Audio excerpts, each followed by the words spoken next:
4월 12일 하늘에서 내리는 일용할 양식 하나님의 말씀은 신명기 13장 1절에서 5절까지 말씀입니다.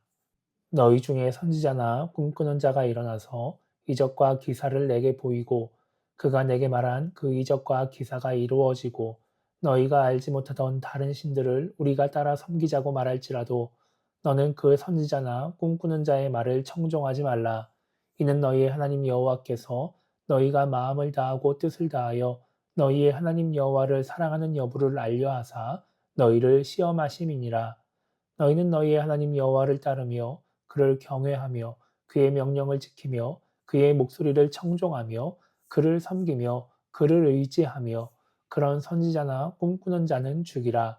이는 그가 너희에게 너희를 애굽 땅에서 인도하여 내시며 종되었던 집에서 속량하신 너희의 하나님 여호와를 배반하게 하려 하며 너희의 하나님 여호와께서 내게 행하라 명령하신 도에서 너를 꿰어내려고 말하였음이라. 너는 이같이 하여 너희 중에서 악을 제할지니라. 아멘. 오늘 우리가 읽은 말씀은 이적과 기적을 주의해야 되는 이유를 기록하고 있습니다. 오늘 말씀에서 모세는 이스라엘 자손들 중에서 선지자나 꿈꾸는 자가 일어나서 이적과 기적을 행하는 상황에 대해 말씀합니다. 여기서 말하는 선지자는 미래를 예언하는 사람이고 꿈꾸는 자는 꿈으로 점을 치면서 미래를 예언하는 사람입니다. 이런 사람들이 나타나서 미래를 예측할 수 있다고, 미래를 맞출 수 있다고 말을 하는 것입니다. 그리고 이 사람들이 미래를 맞춥니다. 자신들의 능력을 보여주는 것이죠. 그런데 이렇게 이적과 기적을 행한 사람들이 이스라엘 자손들에게 자신들을 따라서 다른 신을 섬기자고 말을 합니다. 자신들에게 이적과 기적을 행하게 해준 그 미래를 맞춘 그 신을 섬기자고 하는 것입니다. 3절에서 모세는 그럴 때 그들의 말을 듣지 말라고 말씀합니다. 하나님이 이스라엘 자손들을 시험하시려고 그 일을 행한 것이기 때문입니다. 정말 하나님을 사랑하는지 어떤 유혹에도 흔들리지 않는지를 보려고 하신다는 것이죠. 4절에서 모세는 그런 상황 속에서 하나님을 따르며 하나님의 명령을 지키며 하나님의 말씀을 잘 들으라고 말합니다. 그리고 하나님만을 섬기며 다른 신을 섬기자고 말하는 그 선지자나 꿈꾸는 자를 죽이라고 합니다. 그렇게 함으로써 악을 제거하라는 것입니다. 오늘 말씀을 통해 우리가 생각해 봐야 하는 것은 이적과 기적에 흔들리지 말아야 한다는 것입니다. 오늘 말씀에서 하나님이 선지자나 꿈꾸는 자를 통해서 이스라엘 자손들을 시험하신다는 말은 그런 일들은 하나님의 능력이 아니면 이루어지지 않는다는 것을 의미합니다. 하나님이 허락하지 않으시면 일어날 수 없는 일이기 때문에 흔들리지 말라는 것입니다. 그래서 그 사람들의 말을 듣지 말고 하나님을 따르라고 말씀합니다. 성경에 보면 하나님이 세우신 사람이 아님에도 불구하고 이적과 기적을 행하는 사람들이 기록되어 있습니다. 대표적으로 출애굽할 때 등장하는 애굽의 요술사들이 있습니다. 출애굽기 7장을 보면 모세와 아론이 바로 앞에서 지팡이를 던지자 지팡이가 뱀이 됩니다. 그러자 애굽의 요술사들도 지팡이를 뱀으로 바꾸는 기적을 행합니다. 하나님께서 첫 번째 재앙으로 물을 피로 바꾸는 기적을 행하시자 애굽의 요술사들도 물을 피로 바꾸는 기적을 보여줍니다.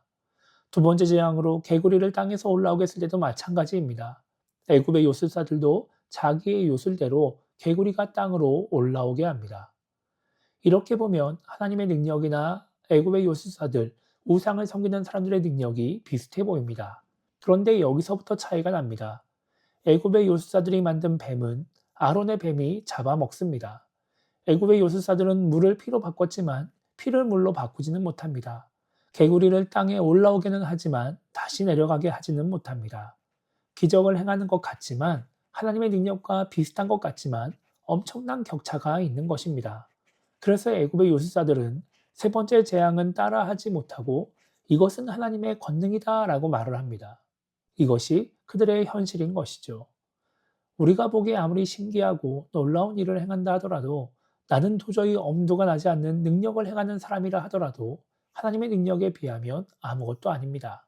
그렇기 때문에 사람이 행하는 이적과 기적들, 놀라운 일들을 보면서 현혹되면 안 됩니다.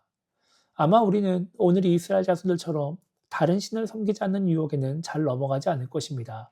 그런데 우리의 욕심을 채우는 유혹에는 넘어갈 수 있습니다. 신앙생활보다 사회생활을 더 우선시하게 한다거나 하나님의 말씀대로 살기보다 세상적인 방법을 살자고 유혹할 수 있습니다. 그러면 더 많은 돈을 벌 수 있고 하나님을 믿는 것보다 더 큰 유익을 얻을 수 있다고 유혹할 수 있습니다. 많은 신앙인들이 다른 신을 섬기자는 유혹에는 넘어가지 않지만 이런 유혹에는 넘어갑니다. 그래서 하나님을 믿음에도 불구하고 하나님과 멀어지게 됩니다. 점점 세상을 향해 이 땅의 유익을 향해 나아가게 되는 것입니다. 우리가 보기에 혹할 만한 능력을 가지고 우리로 하여금 하나님과 멀어지게 만들려고 한다면 우리는 그것을 유혹이라고 생각하며 경계해야 합니다.